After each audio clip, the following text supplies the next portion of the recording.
If you're talking robotics, if you're talking production of cars or whatever production of things, that just has to be same thing over and over again, improved by 10%.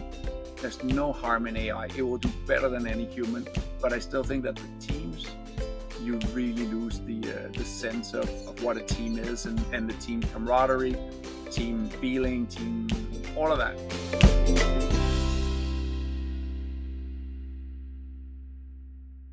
Hello and welcome to the Mind Your Leadership podcast. I'm Karen Zuk, and today I have the honor to speak with Rasmus Holst. Rasmus is a visionary leader behind LMS 365, a groundbreaking platform revolutionizing human success in the workplace. As the CEO, Rasmus spreads the company's mission to empower organizations with cutting-edge learning, performance enhancement, and engagement solution built into Microsoft Workplace tools. With a focus on fostering employee growth and development, LMS 365 facilitates effective onboarding, compliance training, skills enhancement, and leadership development for business worldwide. Rasmus and his team are passionate about deepening employees' engagement and tracking performance to drive tangible results. He brings over 30 years of high-tech expertise to his role with a distinguished career marked by senior leadership positions at industry giants like Oracle, Nokia, and much more. He has been instrumental in achieving staggering year-over-year growth, orchestrating successful exits, and securing substantial funding for various ventures, including Wire and Huddle. In this episode, we will talk about leading rapid growth and scale while achieving sustainable results. So stay with us. So I'm really excited to be here with you. And Thank you, Karen. I love to start with a personal question. If you can share something that someone said that changed your perspective, viewpoint, or how you approach life and your career. I will pick a basketball coach when I was 16 years old, who came and saw a bunch of people playing basketball, being good athletes. And we were all flying through the air in the era of Michael Jordan and thinking we could do that. And he told us, start with your fundamentals. When you're good at your fundamentals, that shot might go in. But if you're terrible at your fundamentals, none of those things will go in and you will be a terrible team. I think that sticks with me. Don't try hero shots if you don't know the fundamentals. It will just go wrong. It looks spectacular if it succeeds, but getting 80% of the way with a very high certainty is a lot better than having 15% of your shots go in. And I use that in business. I use that in life for the longest time. When you say I have 30 years experience, I always get like, ooh, is that where I'm at now? So that's one that's carried with me for a long time. That's great. And I think I would be happy to unfold what are your fundamentals during your leadership, but we'll get to it. But I want to ask you navigated the journey of growth businesses from ground zero to multi-million dollars revenues. What key leadership lessons have you learned along the way that have been instrumental in the remarkable growth, particularly in the context of your role at LMS? One of the things I've learned over my career, where if you'd met 25-year-old Rasmus and today Rasmus, is to try and get out of the way of people and trust the people you've hired. You need to make sure that they have the right direction and that they have the right ambition in terms of where we want to be and that they know what the standard is. But if you know what the standard is, if you know where we're going, and giving people the autonomy to make those decisions, that will definitely be one of the things that sits very highly on my list. And if you kind of take that across a career, it's one of those where if you're young, you're aspirational, you want to do well, you don't want to have a review where things doesn't look as they should be. You try everything to fix that yourself and be involved. I still believe in sometimes you need to be involved and just to set the bar higher or show a way or things like that. But overall, let the business run and let the business or people in the business make some decisions on their own and back them up. Because especially when you get to CEO, a lot of times you get like the 5-minute pitch and you need to make a decision. And there's somebody who spent maybe 2 weeks, maybe a month, maybe half a year understanding the problem. and they already have an answer in their head, which is very likely more right than mine. And my obligation is to ask the right questions, not to bring the solution to the table. That's probably one thing that over time settles in with you, and you feel more comfortable with that. So I love the fact that you say getting out of the way. It reminds me the metaphor that talking about people standing on a high roof of a building, and if they won't have the fence, right? If there won't be a Yep. fence there, they won't go to the end of the roof because they will be afraid to fall. But once they have the fence, the boundaries, they feel safe to bring themselves fully, right? So it reminds me what you're saying. So give them the fence, give them the boundaries, the guidance, but create the space for them to bring themselves fully and trust them and let them bring the added value. So I love this. And when you talked, you said, I learned the one thing to get out of their ways, but what resonated within me, and what about getting out of our ways as CEOs, as individuals? What do you think about this statement, like getting out of our own ways sometimes? Oh, You that told me to challenge you, so I'm going with it. that's the one thing, right? Sometimes, and also as stepping up as CEO and those kind of things, you figure out how lonely that job actually sometimes is, because while you get out of the way, there's still pressure from two groups that are not always aligned. Shareholders and employees are not always aligned, and sometimes the shareholder will put pressure on you, and sometimes the employees and the business, you feel more for that. And I think getting out of your own way in that sense really requires that you build a bridge, both with your shareholders, where you can be honest. I am super lucky to have a guy called Lars Damsgaard as my chairman, where I can have conversations with what I'm concerned about, how I don't feel the business is going the right way, or all of those types of things, without having a fear of, oh, this has implications for me or whatever. And also with my leadership team, it's the same thing, that you allow those conversations to happen, and only then you become the bridge between those two.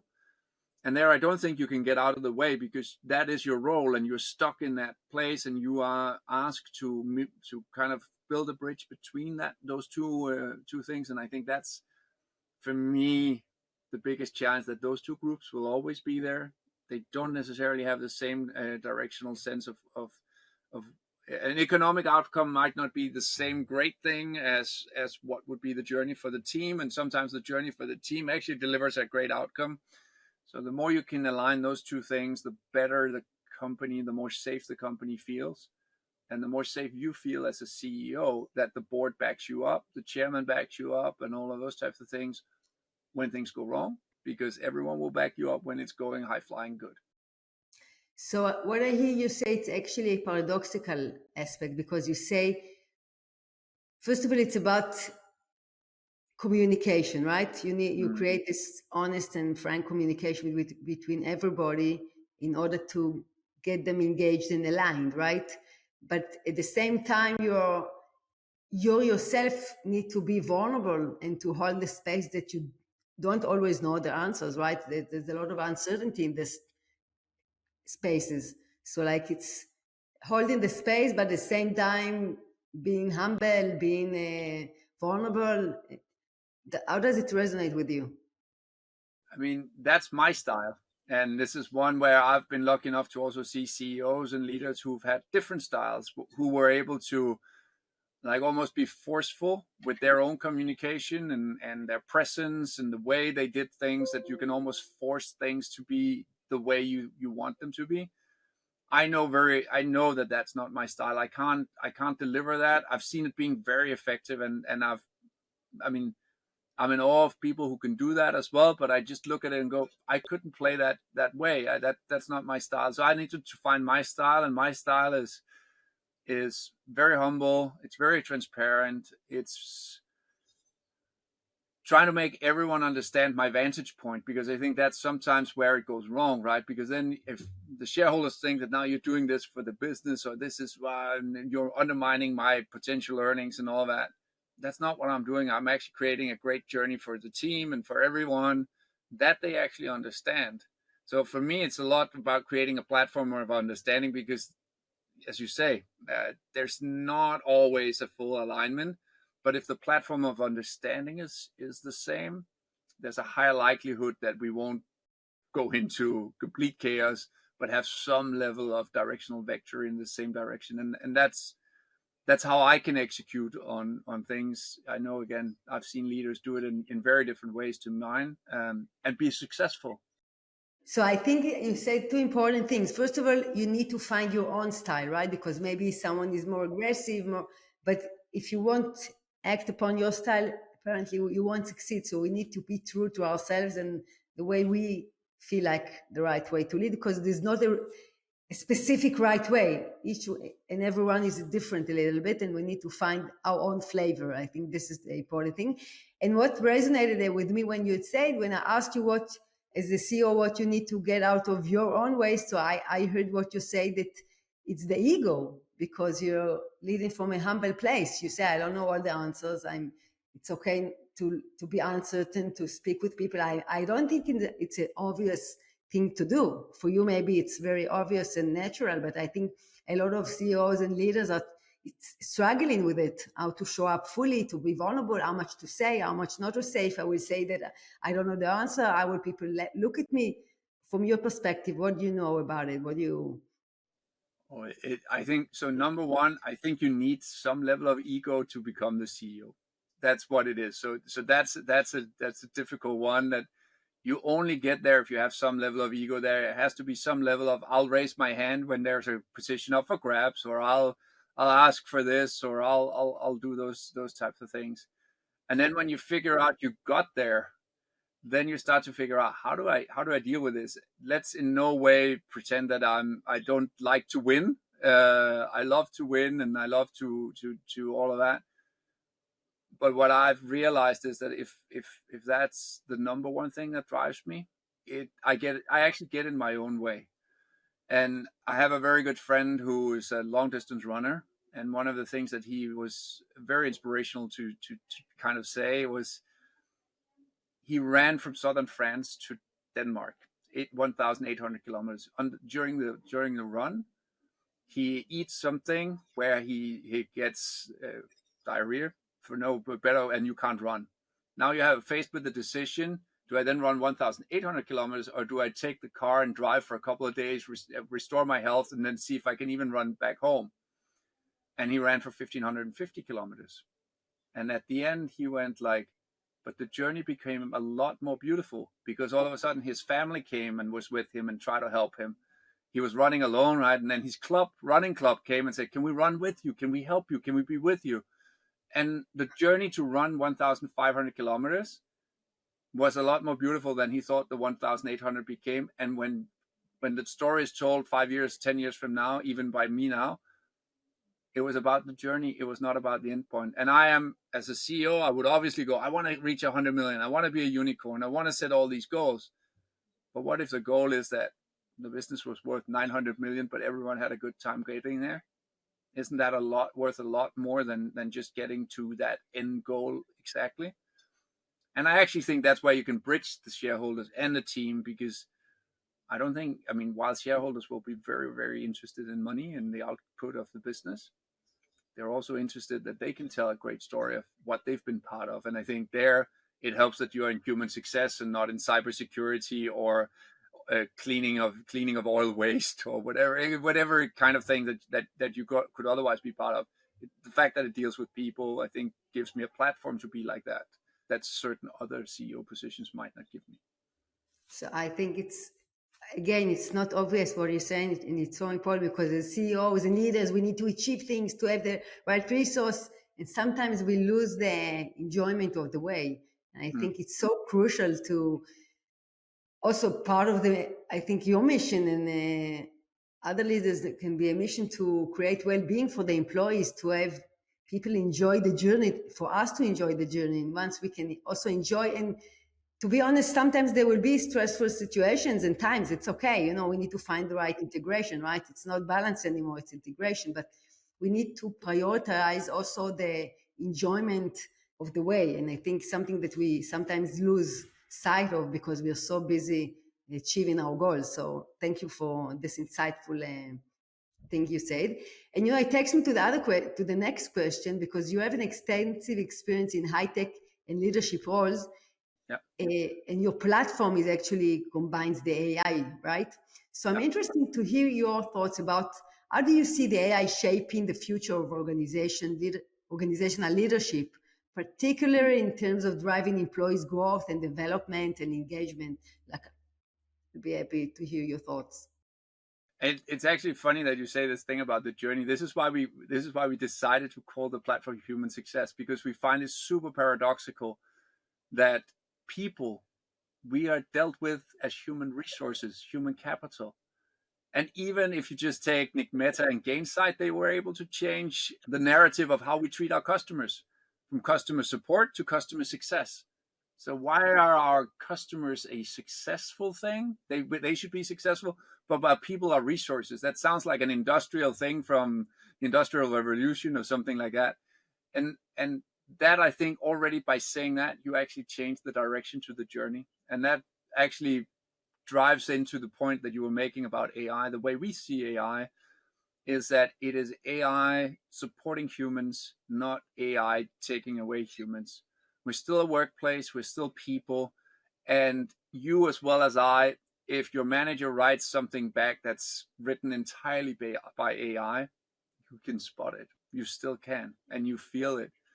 So the way we think about it is, how can AI support people find the right learning for the journey they're on? How can you help managers have difficult conversations? How can you suggest things and suggest how people can get on better development paths? So we're underpinning everything with AI in our mindset and in our platform, but we do it with a human first perspective. So we call it a human success platform powered by AI.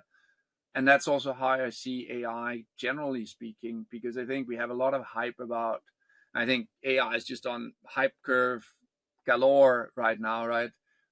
But we also went, there were self-driving cars 10 years ago, and it still hasn't proliferated, because self-driving cars are an AI form, right? But it needs to operate in a human world.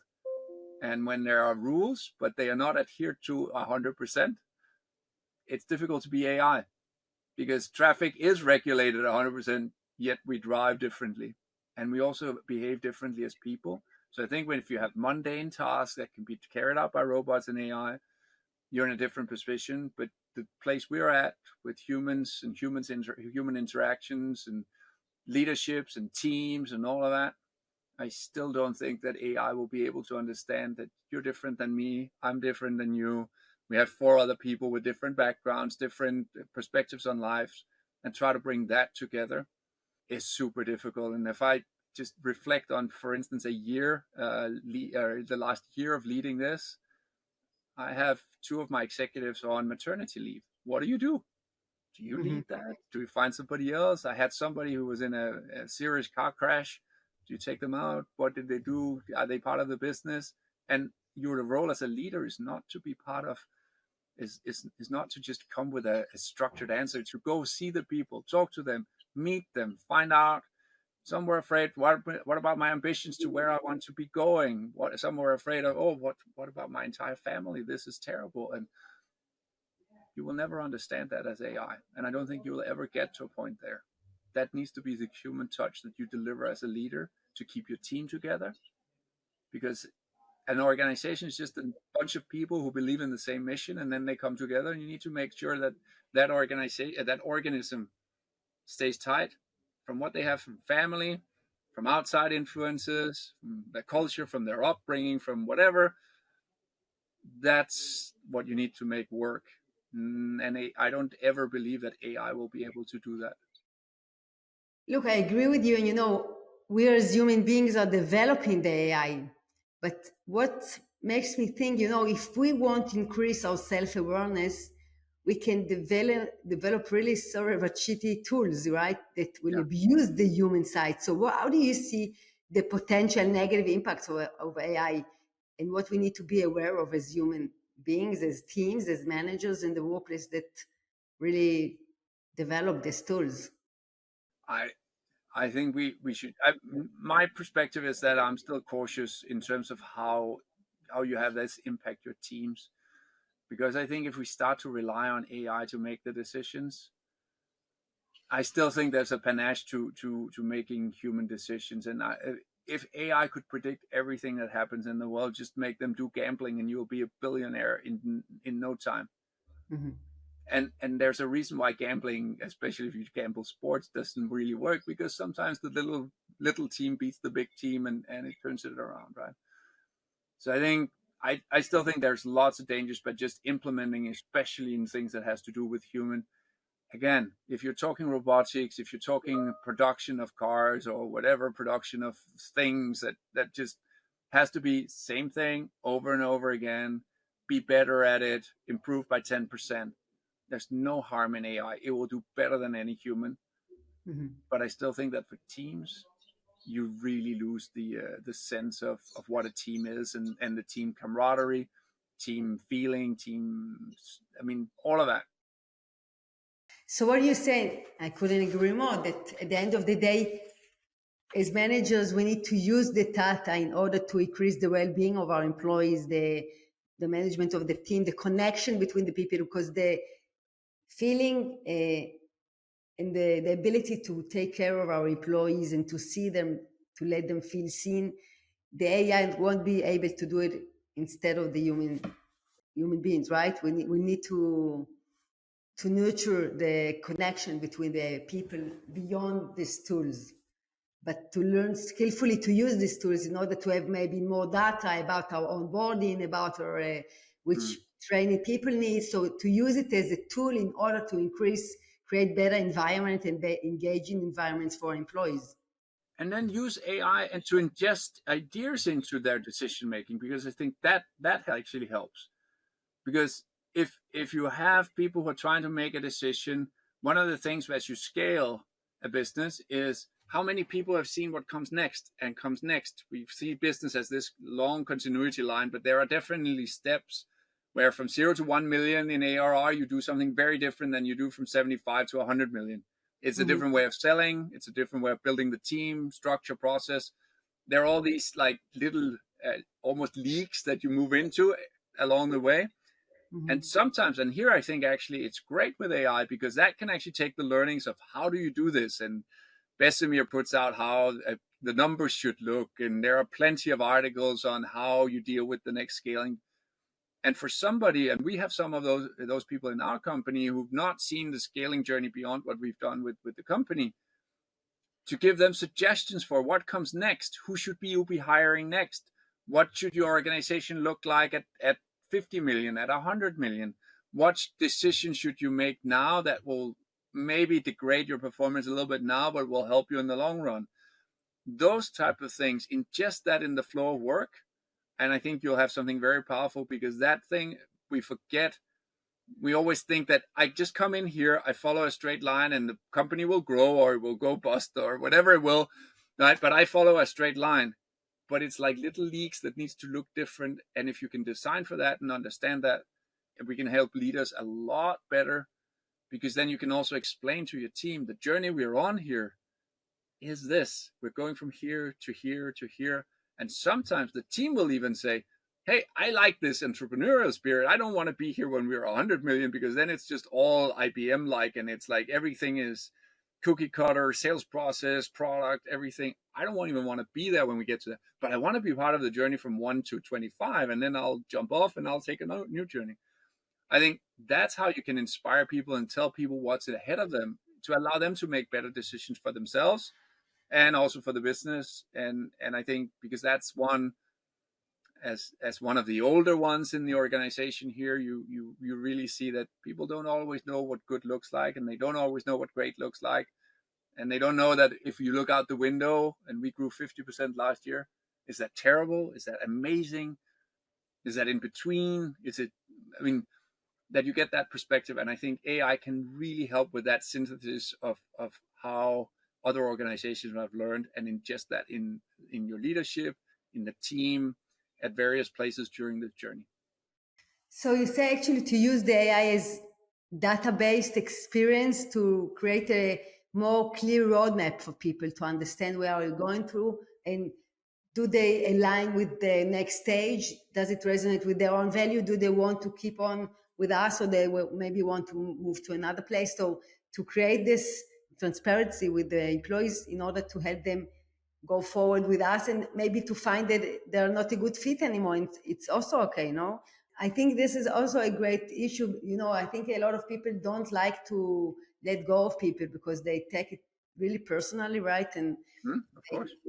they grab to people that are not a good fit anymore. And I think part of being a leader and scaling is to know to say, okay, till this stage, there's an employee who are a good fit, but now we're going to scale, and maybe we need to change. Maybe the people who went with us till now don't want to continue with us, and to accept it and to understand that this is part of evolving. What do you think about it? I think that's very right. And again, it's because we look at business linearly. If you look at sports teams that gets either promoted or relegated through ranks, if you see a sports team that goes from like the first division into the Premier League, they will change like 4 or 5 players because the system is now different and the mentality is different and the pressures may be different. And maybe you need some veterans to tell everyone, hey, don't worry, this will work in this way. And maybe you need some people who can be better at defending. And as a coach, again, a CEO is just a coach with a different title, right? You have to ingest that in the team that, hey, we can also manage this league. And if you get promoted 3 years in a row, you will see that the team that you end up with is only like a few people from when you started. But the team and this place is still a great place to be. And for some of the people who did not take the whole journey, maybe they found something else where they fit. Or you get a new coach, they change the system, and then it's the same thing. Then team members will say, I don't like you, coach, I'll go play somewhere else. Mm-hmm. But of course, it has to do with people, and that's where it gets difficult because as people, we set up an affinity with each other. We like each other, and we may have interests outside of work with each other, and that's obviously the tough part. So you saying it's the tough part because people are being connected, and then they don't want to leave because emotionally they're connected. This is what you're Yes, saying? of course, of course. I mean, I don't think you can. I mean, any team you're on, you emotionally connect with the people you're with, right? Because regardless of what you think, you form like a team spirit of we have on this mission or on this, and you can't help care for people that are on your team. I think at least that's a base rule for me. That's how I go into any team sports. Care for your team members at team sports or business. Care for your team members. Be there for your team members. Show up for them. Support them. Mm-hmm. And if you're then separating, it is something that's going away. And I've Challenging. shed a tear when I've left some of my organizations because I go like, there were great friends here, or there were great people I work with, and people who inspired me, people who made me better, people who told me I was wrong and I saw a different way. And I think you always reflect on that when you yourself leave a business to go join the next one. Mm-hmm. Yes, but I think it's a important point to talk about, because I think really, even first of all, I believe that connection, it's all about connection, right? When we are really connected in a deep connection, so we can also achieve everything, right? We can speak about everything, we can be transparent, we can be vulnerable. But at the same time, we need to embrace an agile mindset and understand that we are evolving as human beings, that the organization is evolving, and sometimes there's not a fit anymore, there's not an alignment, and we need to be able to let go of our job or of people in order to help them find the right way in their path and to find the right person to our company. So it's not a bad thing, because from my experience, a lot of people see separation is a bad thing, but I think it's part of the process, and being able to accept reality. Yes, that maybe this employee overgrown, the job is done till now, it's not a good fit anymore for him, and accept it and respect, and have a respectful end of the relationship. I think it's something that we need to also embrace and understand that it's part of being human in the workplace. And yes, this is what connection is all about. And And another if I thing, can actually elaborate on that, one of the things I very deliberately say is that I will celebrate anyone who leaves my organization to take a better position. amazing. because I think then you've taught people something. And it's if people have come, and I've had some great people also say I'll resign from here and I'll go on to do something else. And I've always, the last question I've always asked, do you feel that you're progressing your career, and are you running towards something and not running away from something? Wow, you really touched me. I um, think it's amazing. It's again, it's not a common viewpoint. no, and it's so funny. I have the weirdest thing was during COVID. I have a fantastic colleague that I hired. I never saw her, and she did phenomenally well for me at Wire, and helped the team a lot and all of that. And before we actually meet, and COVID is over because I was stuck in the US for a long time, she resigns and she goes, Rasmus, I've been given this VP title at another company, and I so want to move. But you know what? The one thing, she was an amazing professional, but she always tried to make it positive, right? She was positive spirit, so there was never anything wrong. And the one thing we worked on together was the black slide. She literally always had a black slide with the things that went wrong, just to mindset, light and dark, and then put all the things on that. And she said, "I'll never forget this. It will be part of my repertoire ever going forward." And then you've made an impact. You've been part of a development journey. You built something great together. But she could also build a lot more on her own, and she's absolutely talented. I've been lucky enough that there was a venture capital fund interested in our business that is actually invested in SoSafe, where Shannon is today. And I talk to these people, and they go, "Oh, we're going to the SoSafe meeting," and I go, "Say hi to Shannon for me." And they went, "Oh, it's Rasmus. Oh, this is so great."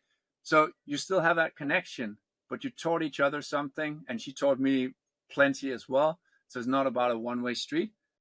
But the fact that she got promoted, she went from like having, what did she have, 8 people under her at where we were at, and I think she runs a team of 60 now and doing super well. I'm just super proud. I cheer for her if she posts something on LinkedIn, and I'll always do so. So I think that's, if you have that mindset, it actually helps you say, I make people move forward. And it's amazing because you really see in the people, right? Their interest. You don't see yourself and only the company's interest. And I think it's an alignment because when they grow and evolve and you let them continue their journey, so the right people are coming to your company, okay, again. So it's Yes. going together, right? But it's embracing this big picture and seeing the bigger picture beyond our small short-term interest, but embracing the long-term interest and really seeing the people, because people are changing, and the ability to hold this mindset, it's not a common one. So it really touched me. And yes, afterwards you meet them in a different position and you continue the journey, right? It's really a wide journey, range journey. And look, I'm sure that if I ever needed great advice on how to operate customer success and a super success, I'm sure she's a lot better today than she was when she and I worked together. And I'm sure she will pick up the phone and she'll tell me how I should be doing things differently. And I'm also sure that one day she will become a CEO. I mean, she will become a C-level. There's no doubt. And I'm hoping she picks up the phone and says, Rasmus, I'm having this call to step up one more time. What is the next level like? And that's then the bond you form. Then it's not I'm her manager, or it's actually that we inspire each other and move forward. And then if you both work on I'm positive, there's energy, there's all of those things, it becomes a different and very fruitful relationship, I think. Yes, it's a human connection. Rasmus, I can continue for hours. However, we need to wrap up. So I want to ask you if there are any question that I didn't ask you and that you want to share with our listeners, something that I... Actually, we started this off by saying, let's make this challenging and make the questions really, have some bite. I And I tried. think, and I think we achieved that. So I actually think that was the best part of the conversation. I think that was really an enjoyable conversation. And again, similar to my thoughts about leadership and Shannon and all of this, this is an exchange between two people. We haven't known each other for 10 years and worked together and all that. But I think we exchanged viewpoints, and I got wiser from this discussion, and that's what I like. So I would be very happy if we ended it here. Thank you very much, Rasmus. I really enjoyed our conversation, and yes, I think we think about about a lot of things. Rasmus, if people want to reach out to learn about your platform, where can they find you?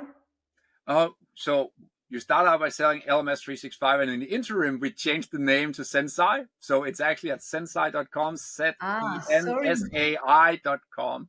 But hey, it's all part of the evolution, and it's part of where we want to go to. And we felt that LMS 365 was a little constricting for having a journey of delivering human success to the world.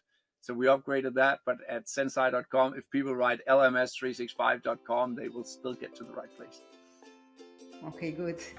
So Rasmus, thank you very much for your thoughtful conversation. I really enjoyed it. Thank you very much.